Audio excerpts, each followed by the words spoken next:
Hi, I'm Chuck Williams, and I'm a Stone Leaf Fellow. I went into the foster care system in Philadelphia in 1987, along with my older brother, younger sister. We went into congregate care initially, and then we were separated eventually, and we were in all different places within the child welfare system. I stayed in one placement, St. Francis Homes for Boys, until I aged out in 1994, and at that point I had then enrolled at Temple University, where I started my undergraduate studies in psychology.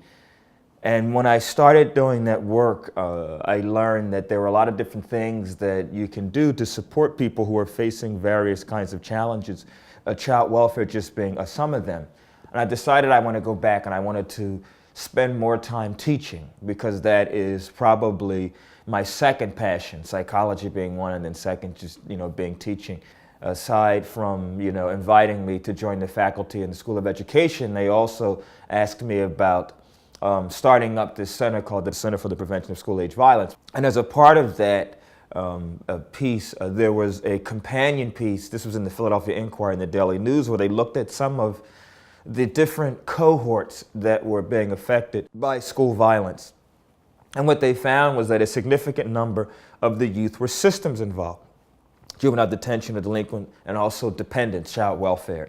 And I started thinking then, I think the seeds were planted. My own life experiences notwithstanding, maybe one of the ways that I could address this issue of violence in schools and in the community would be to address a population of youth with which I'm intimately familiar, which is youth growing up in the child welfare system. Then I became very informed about the different challenges facing kids in the child welfare system, foster care notwithstanding. In fact, one of the things I learned is that the older youth, that's 13 to 21, were really facing a number of challenges. And one of the biggest challenges was that we didn't know all the challenges that they faced. We didn't know where they were. We didn't know what their housing situation was like. We had a sense that academically they weren't graduating high school. In fact, those numbers were very bleak.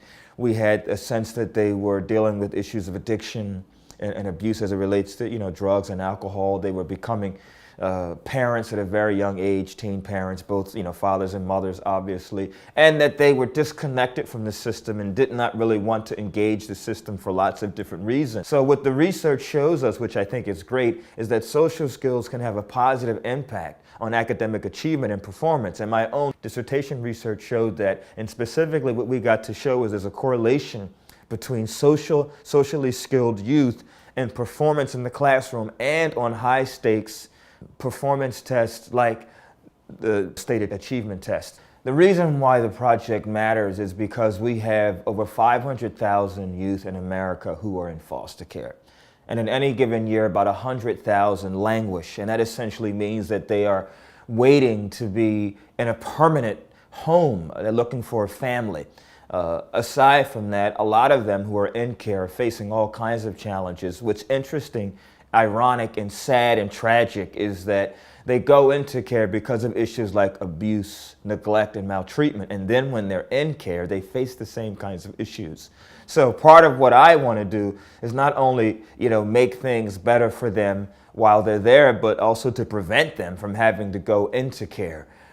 So this fellowship through the Stone Leaf Foundation will allow me to work with youth to develop their strengths. So it's sort of a strengths-based approach. So through mentoring, which will allow us to build a social competence, allow them to rebuild, at least psychologically, some of those fractured relationships that they've had with adults, starting with their primary caregivers, mom and dad in the home, through building these new trusting relationships, and they can heal some of the wounds of the past. And we can do that through mentoring.